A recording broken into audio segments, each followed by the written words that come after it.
welcome to the deep dive. Okay, so today we're really getting into something big, the Fantastic Four, and their real impact on the Marvel Universe. Yeah, it's huge and timely, right?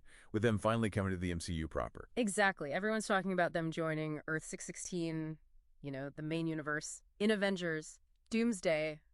Well, yeah, but it's worth clarifying. Their journey actually kicks off before that. They get established first in their own reality, Earth 828. Right, in the Fantastic Four, first steps. That sets up their origin before they jump over. Precisely. They need that foundation before hitting the big leagues of 616. And here's where it gets really interesting for you listening, because it's not just about Reed, Sue, Johnny, and Ben.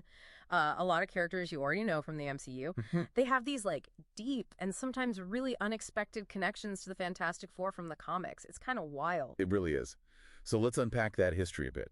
Prepare to be surprised. Okay, let's do it. So what's kind of mind-blowing is how many characters who are basically household names now, thanks to the MCU, actually serve time on the Fantastic Four team in the comics. Like actually members, not just guest stars. Full members. We're talking significant runs for some of them. Yeah. It wasn't just a quick hello. Wow, okay, examples. Who are we talking about here? This sounds fun. Well, for starters, you've got Black Panther and Storm. They famously stepped in. Oh, right. When Reed and Sue took that break. Exactly. They replaced them for a while. Huge deal at the time. Shows how central they were even back then. Okay, that's already pretty cool. Who else? Then there's Luke Cage, She-Hulk. She-Hulk, seriously. Yep. She was on the team for a good stretch. And even Ant-Man, Scott Lang. Scott Lang was in the Fantastic Four. Get out of here. He was. Each one brought something totally different. It really shows that FF wasn't static. It was like this hub. Man, She-Hulk on the FF, that's a powerhouse team up right there. But didn't things get even stranger sometimes? Oh, absolutely. If you want a really unexpected roster, you have to look at the new Fantastic Four. Okay, I think I know where this is going. Yeah. Early 90s, you had Spider-Man, Hulk, Ghost Rider, and Wolverine. Whoa! Okay, that is a lineup. Talk about chaos. Can you imagine the team meetings? Reed Richards must have aged 10 years. But it wasn't just a gimmick. It showed the FF title could, completely shift focus. That's incredible. Just the sheer power on that team. Okay, so that's team membership. But the FF's influence, it goes way beyond just who was on the roster, doesn't it? Oh, much deeper. Mm-hmm. We're talking about characters, whole concepts that literally started in the pages of Fantastic Four comics. They were the launchpad. So foundational stuff for the whole Marvel Universe. Precisely. Connect the dots and you see the FF are kind of the bedrock. Think about Agatha Harkness. From WandaVision. The villain. Right, but in the comics, totally different vibe initially. She was actually a mentor, a powerful witch who tutored Scarlet Witch. And famously, she was Franklin Richards' babysitter. Reed and Sue's kid. No way. Yes. Her origins are tied right into the FF, domestic life, believe it or not. Okay, mind blown a little. What else originated there? Well, how about the Inhumans? Black Bolt, Medusa, Triton, that whole hidden society. Yeah. First appeared in Fantastic Four.